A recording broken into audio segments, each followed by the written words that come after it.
para undangan yang kami hormati, para wali-wali murid yang kami muliakan,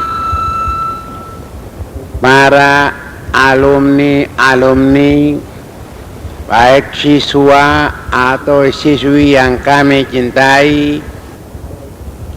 Assalamualaikum warahmatullahi ta'ala wabarakatuh. Alhamdulillahi rabbil alamin.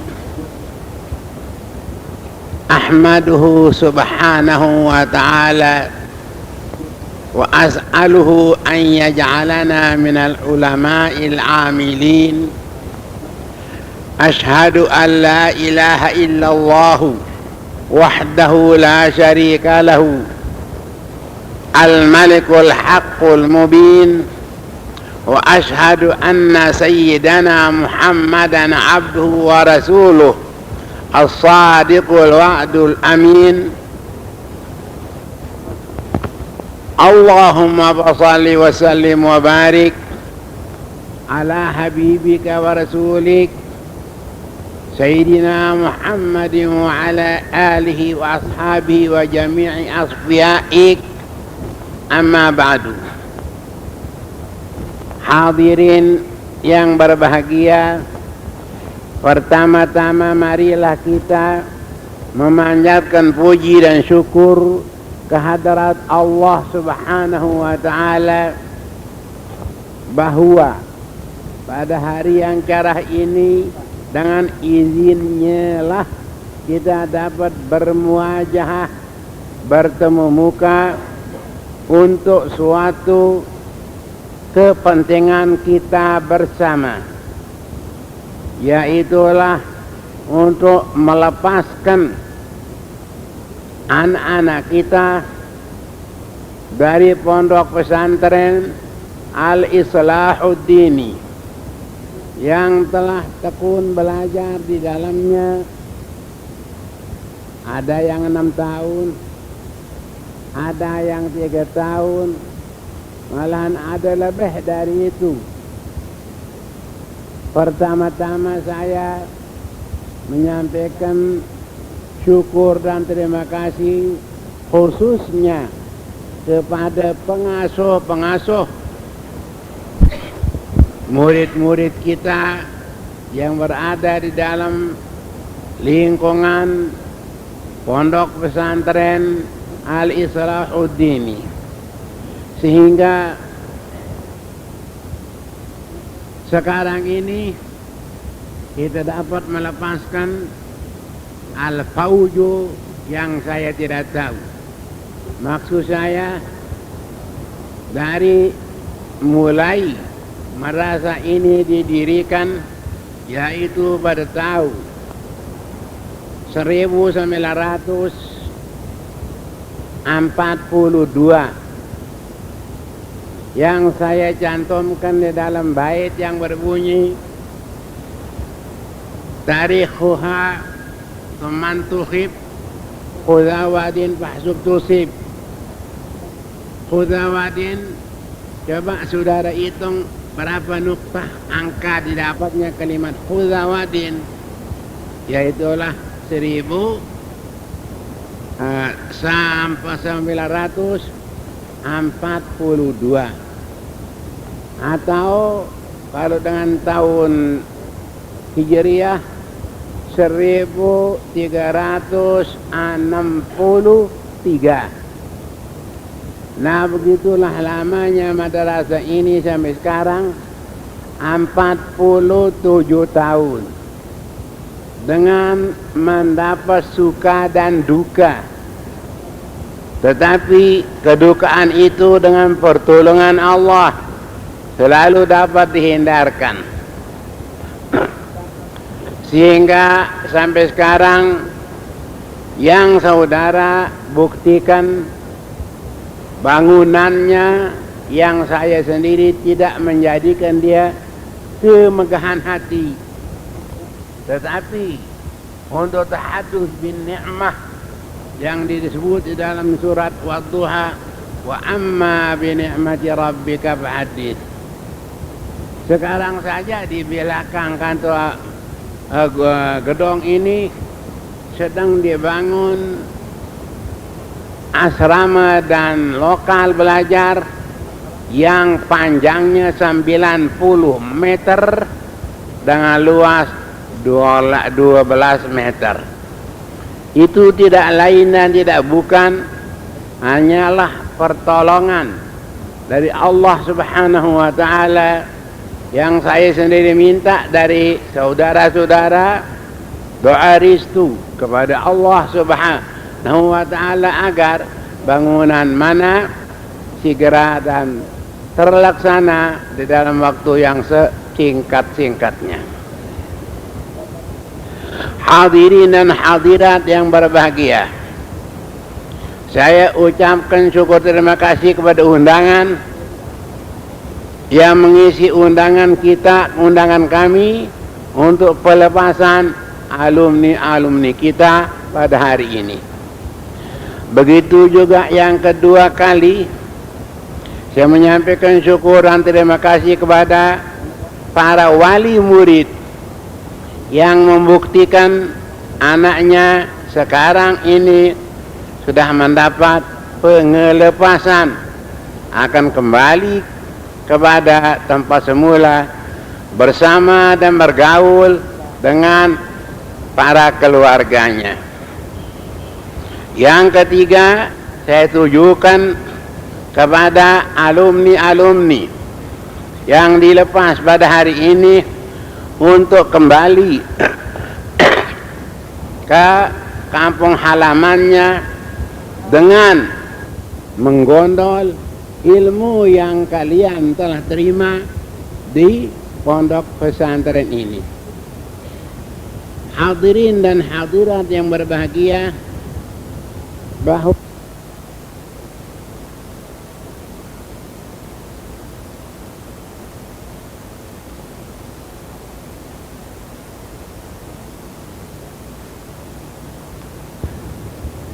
dengan cara jangan selalu fanatik kepada pondok pesantren, karena fanatik itu dalam bahasa Arabnya ta'assub. Ta'assub itu berarti dia sendiri yang benar, orang lain salah semua. Nah, begitulah ta'assub, berarti mengandungi dalam arti ta'assub itu akan kesombongan dan keserakahan. Itu satu nasihat dari saya, jangan selalu ta'assub kepada sumber ilmunya, karena ta'assub itu ada mengandung ketakaburan dalam hati. Maka itulah saya katakan, kalian jangan cari lawan, tetapi carilah kawan. Hadirin dan hadirat yang berbahagia, saya khususkan nasihat saya ini kepada alumni, baik siswa ataupun siswi. Di dalam 6 tahun kalian belajar atau 9 tahun, tidak ada orang yang puas dengan pelajaran agama itu. Karena hadis Nabi menerangkan, utlubul ilma minal mahdi ilal lahdi. Tuntutlah ilmu itu dari semenjak engkau di atas ayunan sampai ke liang kubur. Juga belum habis ilmu agama. Nah, begitulah sikap kita sebagai umat Muhammad sallallahu alaihi wasallam. Tidak bisa kita puas dengan ilmu yang kita sudah dapat. Carilah ilmu yang belum kita tahu. Al-Quran menerangkan, wa fawqa kulli dzi ilmin alim. Di atas orang punya ilmu, ada atasan daripadanya lagi. Tetapi ilmu ini adalah menjadi sikap manusia. Ada hadis menerangkan, man arada dunia fa'alaihi bil ilmi. Siapa mau kemewahan, kepentingan dalam dunia harus berilmu. Menjadi pekasih saja yang mengurus air tidak bisa diangkat kalau tidak berilmu. Wa man arada al-akhirah fa'alaihi bil ilmi. Barang siapa menghendaki kebahagiaan dalam akhirat, haruslah ia berilmu.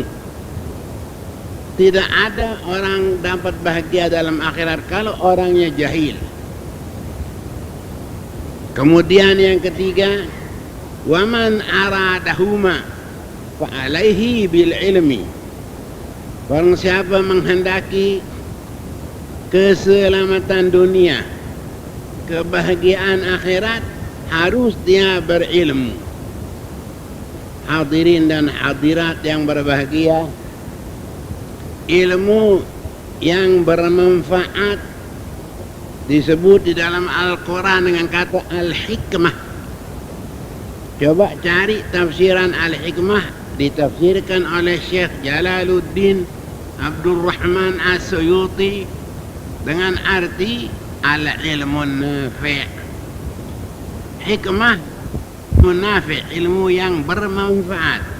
Wa man yu'tal hikmata faqad utiya khairan katsira. Siapa yang diberi oleh Allah ilmu yang bermanfaat itu, sungguhnya orang itu diberi kebajikan yang banyak sekali. Nah, ilmu yang bermanfaat sekalipun sedikit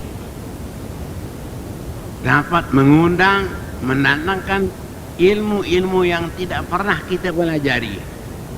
Hadis Nabi menerangkan, man amila bima alima warathahu Allahu ilma man lam ya'lam. Barang siapa beramal dengan apa yang ia tahu, meskipun sedikit tapi tetap diamalkan, niscaya Allah memberi pusakai dia ilmu yang tidak pernah dipelajarinya, ilmu yang tidak pernah diketahuinya. Nah, begitulah fadilah, kelebihan daripada mengamalkan ilmu. Ini ada sangkut pautnya dengan kalian yang sebagai alumni yang akan dilepas pada hari ini, yaitu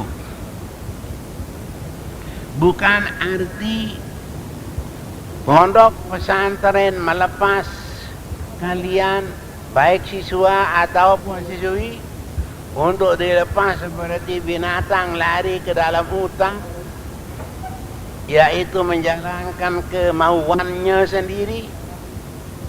Tidak. Tapi dilepas dengan ada ikatan. Apa yang mengikat alumni wanita atau alumni laki ialah ilmu. Jadi ilmu itu adalah pengikat bagi kalian untuk dapat memelihara diri. Jangan seperti binatang buas di dalam hutan, tapi kalian bertali dengan ikatan ilmu.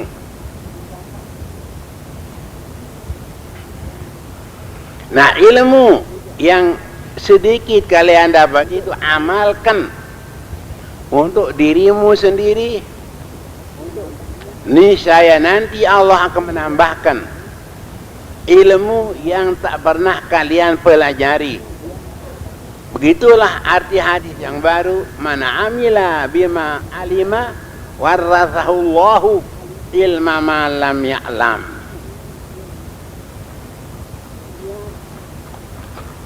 Kemudian saya pesan,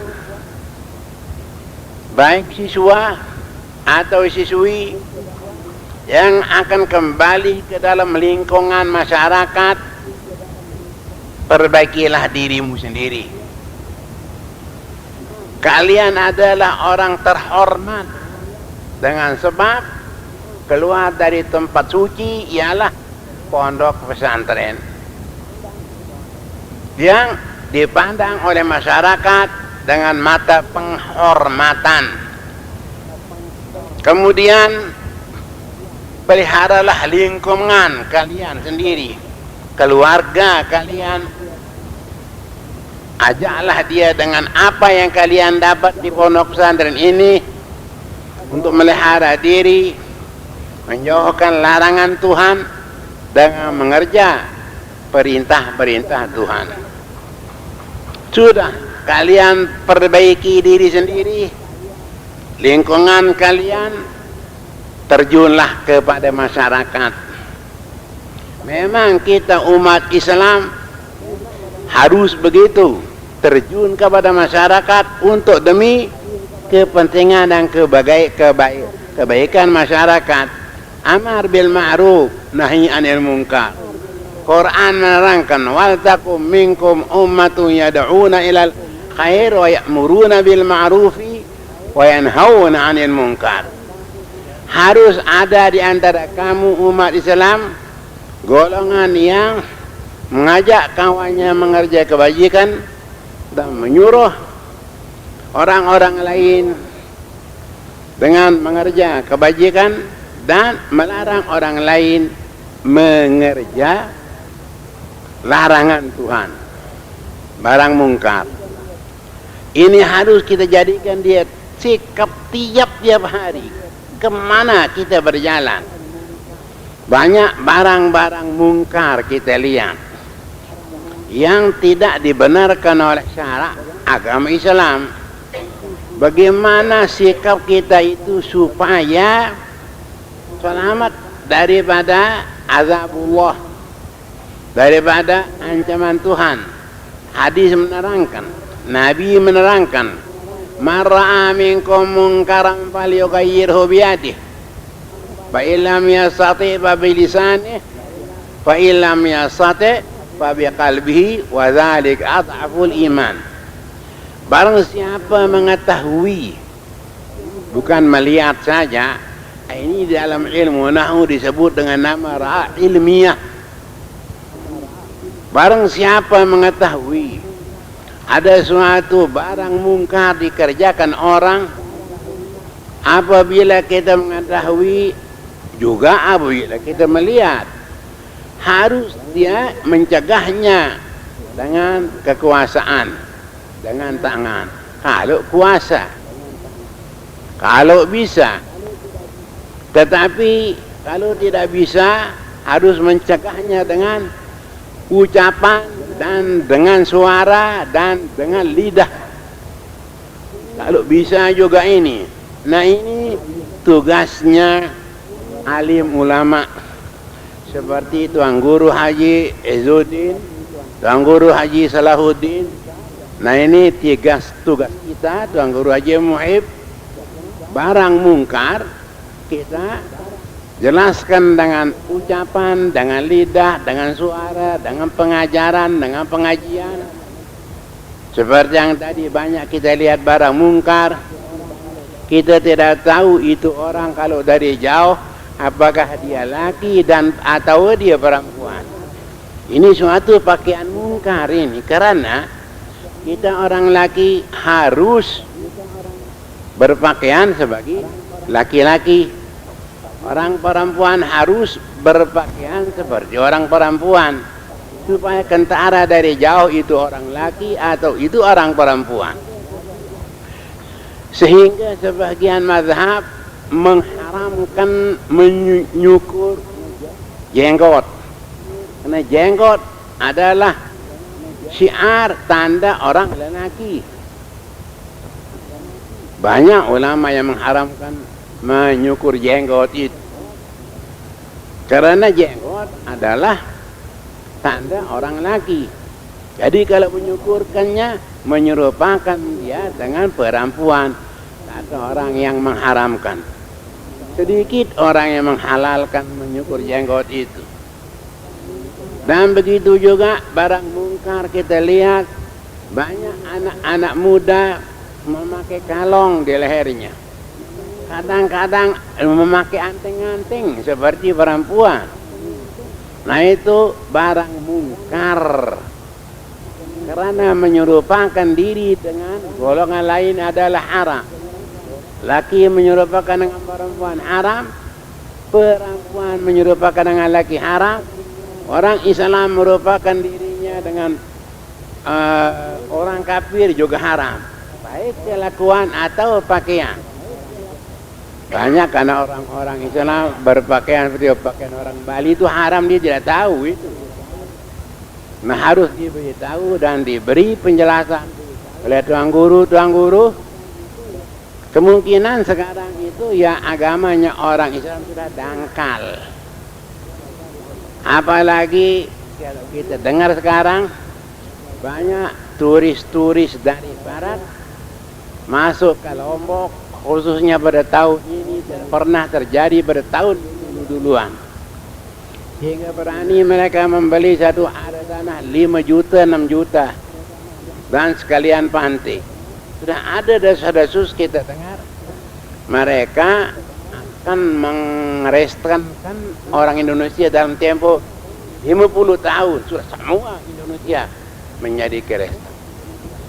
Begitu kehendak mereka. Tapi tetap kita bersikap dengan ayat Al-Quran firman Tuhan, yuriduna liyutfi'u nurallahi bi afwahihim wallahu mutimmu nurihi walau karihal kafirun. Harus itu kita perhatikan lingkungan kita, orang-orang bodoh terutama mereka dengan menjalankan keuangan.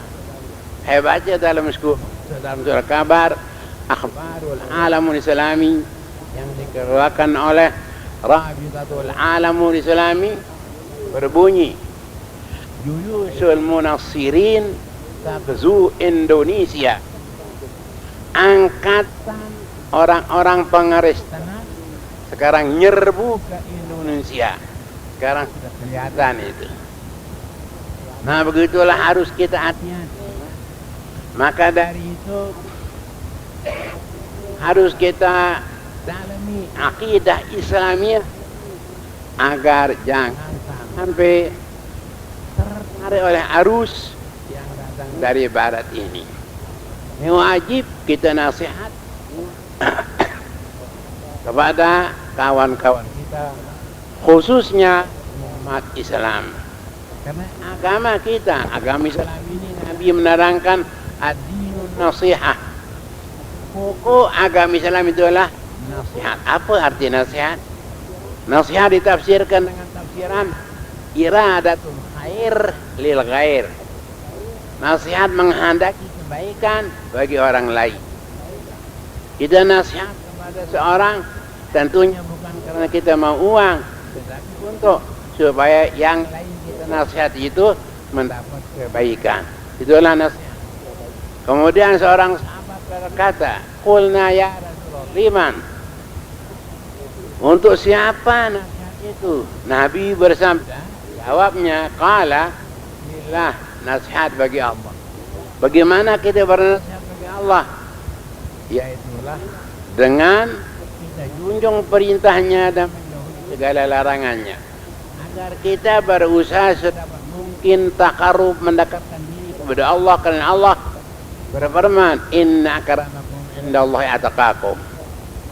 Paling mulia di antara kamu di sisi Allah ialah yang paling sangat bertakwa. Kita harus berusaha, laki atau perempuan, berusaha supaya kita termasuk di golongan al-muttaqin, orang-orang yang bertakwa. Yang kedua, Nabi bersabda, nasihat li kitabihi, kitab Allah. Apa anjuran kitab Allah Al-Quran? Jelaskanlah. Quran mengatakan, fas'alu ahla dzikri in kuntum la ta'lamun. Tanya orang yang alim kalau kamu tidak tahu. Quran menyuruh kita bertanya kalau satu masalah kita tidak mengenalnya, orang yang mengenal kita tanya. Inilah dasar kita sebagai ahlul mazhab, mengikut ulama dalam mazhab, karena kita tidak tahu, tidak sampai kepada derajat mereka. Jadi kita tanya ulama, khususnya Imam Syafi'i, supaya kita masuk dalam ayat alu ahla zikri in kuntum la ta'lamun. Ini kita pakai Al-Quran. Jadi taklid kita kepada salah satu imam yang 4 itu memakai ayat Al-Quran yang menyuruh kita as'alu ahla zikri in kuntum la ta'lamun. Yang ketiga, Nabi bersabda, nasihat bagi Rasulnya, kita apa yang diberi petunjuk kita oleh Rasulullah harus kita ikuti. Maka dari itu perlu sekali, penting sekali kita belajar sirah an-nabawiyah, yaitu beri kelakuan junjungan kita Nabi Muhammad sallallahu alaihi wasallam. Dan begitu juga karena orang-orang sekarang untuk mendangkalkan iman orang Islam, dia mencela Nabi kita, terutama dengan sebab banyak istrinya. Kalau betul Nabi dan betul Rasul, tentu dia tidak begitu banyak istri, kata orang baru ini. Untuk mendangkalkan iman kita umat Islam, tapi mereka tidak tahu apakah mereka riwayat Nabi Rasul.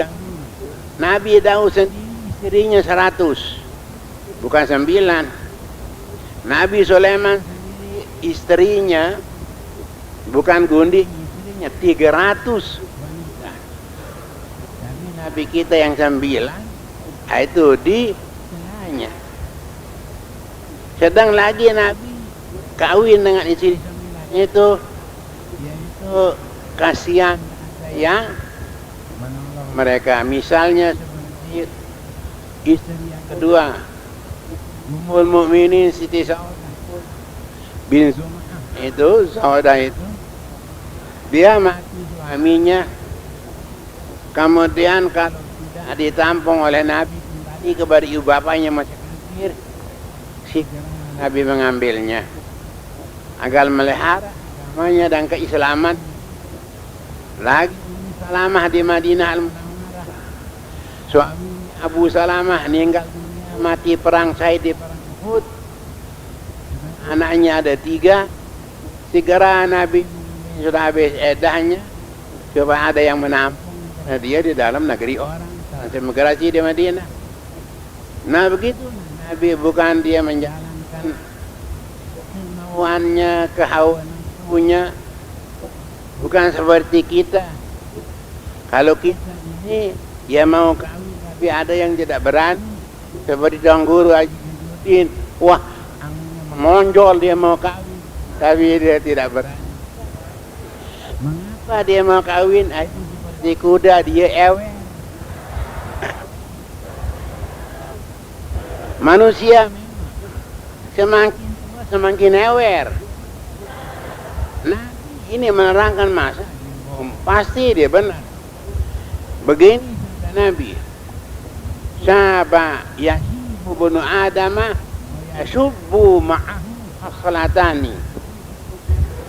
Nah ini semakin tua manusia sangat diewer seperti jaran. Nah memang betul.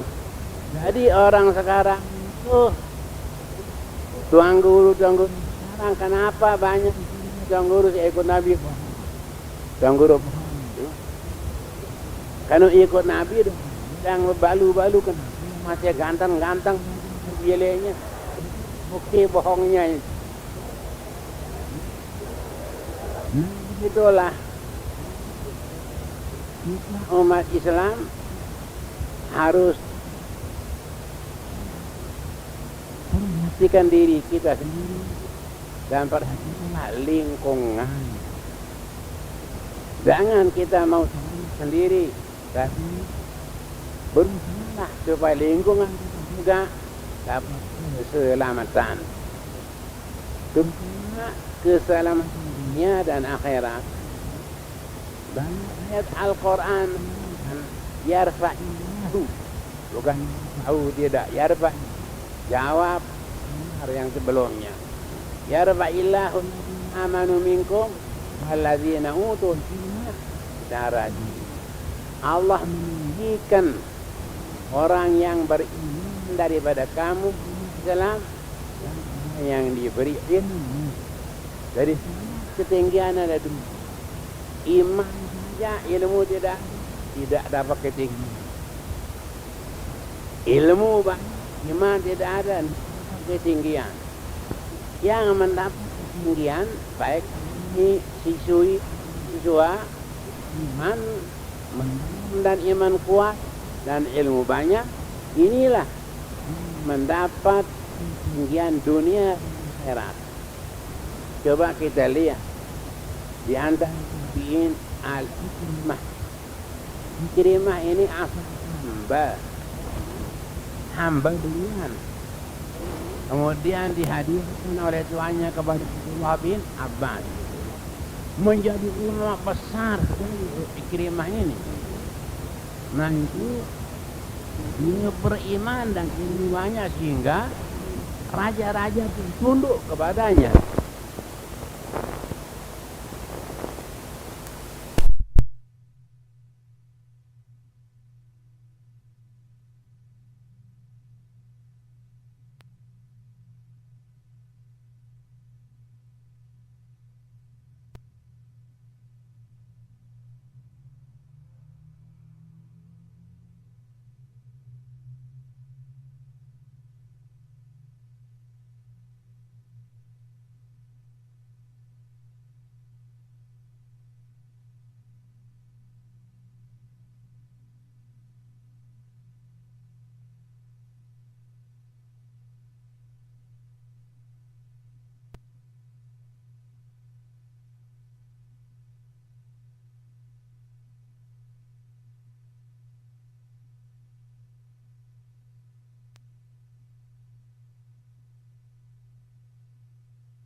Nah inilah faedah daripada, kelebihan daripada al-ilmu wal iman. Nah kalau gitu kita harus berusaha mendalamkan iman kita sedalam-dalamnya dan memperbanyakkan ilmu sebanyak-banyaknya. Nah kemudian perhatikan, terutama sekarang yang akan dilepas, akan berpisah dengan kawan-kawanmu. Di dalam perpisahan ini tentu ada awalnya perjumpaan. Perjumpaan tentu akhirnya ada perpisahan. Perjumpaan dengan kawan-kawanmu khususnya di asrama, ya kemungkinan orang bergaul itu ada juga suka duka citanya. Sama hal dengan orang lelaki baru berjumpa dengan istri, tapi lama kelamaan kan sampai ada perpisahan yang tidak boleh dikembalikan lagi. Kemungkinan begitu. Memang begitu sifat manusia. Nah sebagai tadi dari kata ketua yayasan, ya saling maaflah kepada kawanmu yang masih tinggal di asrama dan kalian yang akan meninggalkan asrama, dan begitu juga saling maaf dengan pengasuh-pengasuhmu. Kemungkinan barangkali kalian ada salah pada pengasuhmu, pengasuhmu juga ada salah kepada anak-anak muridnya. Dalam hari inilah hari perpisahan, hari maaf, saling maaf. Dan setelahnya hari raya Idul Fitri yang telah lalu untuk muzawarah atau tazawur untuk maaf, saling maaf. Dan pada hari ini juga maaf, saling maaf. Dan saya tujukan kepada wali murid, terimalah wali murid anak-anak kalian di dalam keadaan selamat, sehat walafiat, dan tolonglah wali murid pelihara anak-anaknya di rumah. Sebagaimana juga saya pesan kepada murid-murid yang akan meninggalkan pondok, yaitulah perbaikilah dirimu sendiri, perbaikilah keluargamu, perbaikilah masyarakat di sekitarmu. Kemudian kepada siswa, sekarang juga akan dilepas yang lepas dari aliyah. Sebagaimana saya katakan tadi, belum puas kita mendapat ilmu, mencari ilmu dalam tempo 6 tahun, 9 tahun. Kalau saya sendiri hitung, belajarnya 15 tahun, juga belum puas merasanya. Tapi lama kelamaan dengan kita amalkan apa yang kita tahu, yang sedikit itu, benarlah ucapan Nabi, warrathman man amila bima alima warrathahullahu ilma ma lam ya'lam. Nah, kemudian yang saya anjurkan yaitu kepada anak-anak, sebentar tidak lama, itu 2 tahun 2 bulan. Di dalam waktu itu banyaklah para sahabat yang meninggal dunia, penghafal Quran waktu perang dengan orang murtad Musailamah Al-Kadzdzab. 70 orang penghafal Quran mati syahid dalam perangan itu. Tapi syukur, yaitu habis amblas dikalahkan orang-orang murtad itu. Umar berpendapat, ya Khalifah Rasulullah, belum ada gelar Amirul Mukminin waktu itu. 70 orang hufaz penghafal Quran mati syahid. Quran ini akan hilang nanti kalau habis penghafal Quran ini. Abu Bakar menjawab, kaifa naf'alu ma lam yaf'alhu Rasulullah sallallahu alaihi wasallam. Kita kumpulkan Quran, kenapa kita akan mengerjakan barang yang tidak pernah Nabi mengerjakannya? Umar menjawab, memang saya akui, tapi ini demi untuk kemaslahatan Al-Quran, keagamaan Islam sendiri. Bagaimana jadi isi ayat inna nahnu nazzalna dzikra wa inna lahu lahafizun kalau tidak membukukan, menghimpunkan Al-Quran? Baru Sayyidina Abu Bakar setuju kepada pendapat Umar. Dipanggil Zaid bin Thabit, penghafal Quran dengan tukang surat wahyu, kumpulkan Quran semuanya. Quran waktu itu ada yang ditulis di pelapa kurma, ada yang ditulis pada kulit kambing, ada yang ditulis pada tulang-tulang onta, belum ada kertas seperti sekarang. Zaid bin Thabit mengumpulkan semua ayat Al-Quran, dijadikan satu bendel yang merupakan kulit, kelapa kurma, tulang-tulang, dan diserahkan kepada Abu Bakar. Inilah permulaan penghimpunan Al-Quran. Abu Bakar wafat setelah dia merintah umat Islam jadi wakil Nabi 2 tahun 2 bulan. Diganti oleh Umar bin Khattab dengan wasiat daripada Abu Bakar, dengan tidak dipilih oleh umum. 10 tahun lebih jadi khalifah, dibunuh oleh seorang majusi yang nama Abu Lu'lu'ah al-Majusi di waktu sembahyang subuh. Kemudian dipilih, waktunya sudah Abu Umar bin Khattab meninggal dunia, dipilih yang menjadi khalifah siapa? Masih tinggal 6 orang. Tapi 2 orang menyerahkan bagiannya kepada Utsman, 2 orang menyerahkan bagian dirinya kepada Ali, yaitulah Ali bin Abi Thalib Itu yang saya ingat. Jadi tinggal calon dua calon ini, Ali bin Abi Thalib dengan Utsman bin Affan.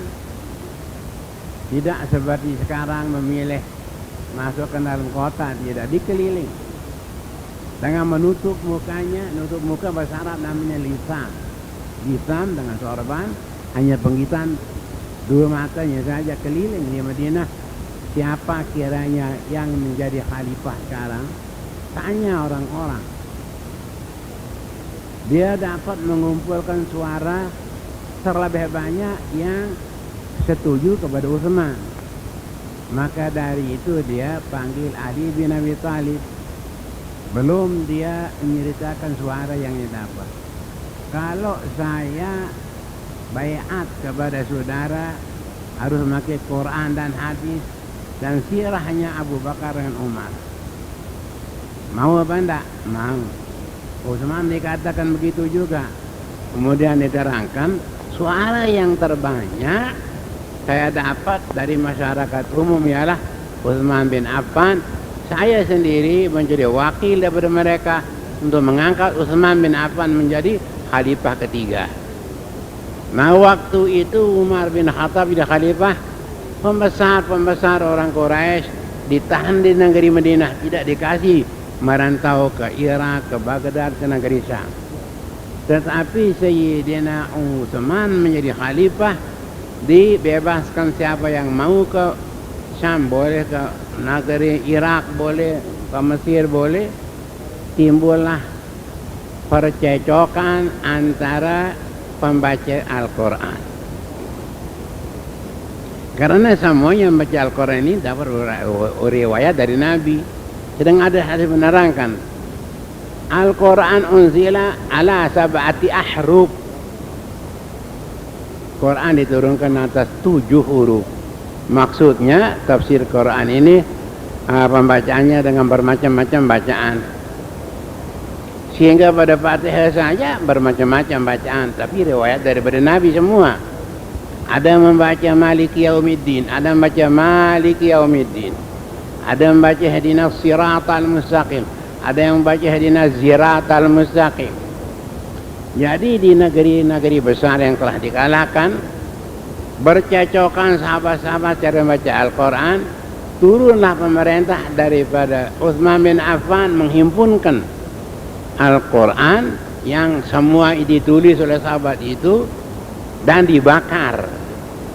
Kemudian disuruh Zaid bin Sabit menulis Al-Quran dengan suatu panitia yang dapat ditulis 5 Al-Quran, yaitu 1 ditinggalkan di Madinah, 1 di negeri Syam, 1 di negeri Irak, 1 di negeri Mesir, 1 di Mekah, untuk memelihara Al-Quran, yaitu mengisi ayat inna nahnu nazzalna dzikra wa inna lahu lahafizun.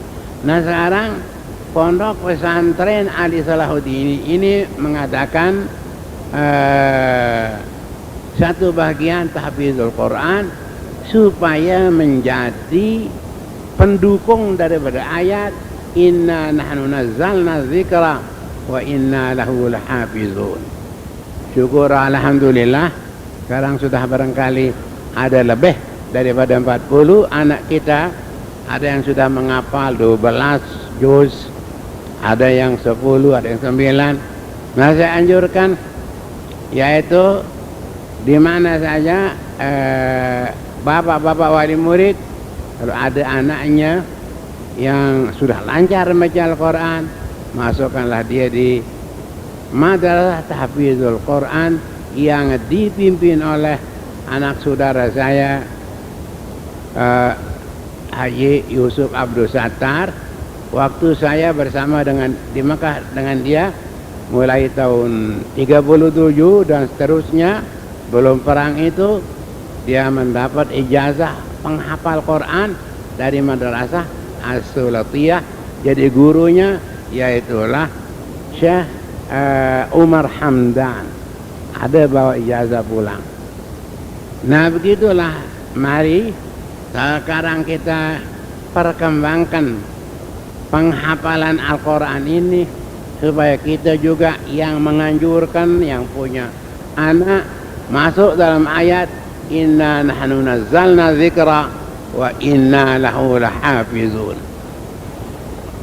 Nah kemudian ya siswa yang lepas dari aliyah sekarang ini, kalau anjuran saya yaitulah agar masuk kepada bagian takhasus, karena di bagian takhasus tidak ada pelajaran umum lagi, melulu bahasa Arab, nahwunya, sarafnya, fikihnya,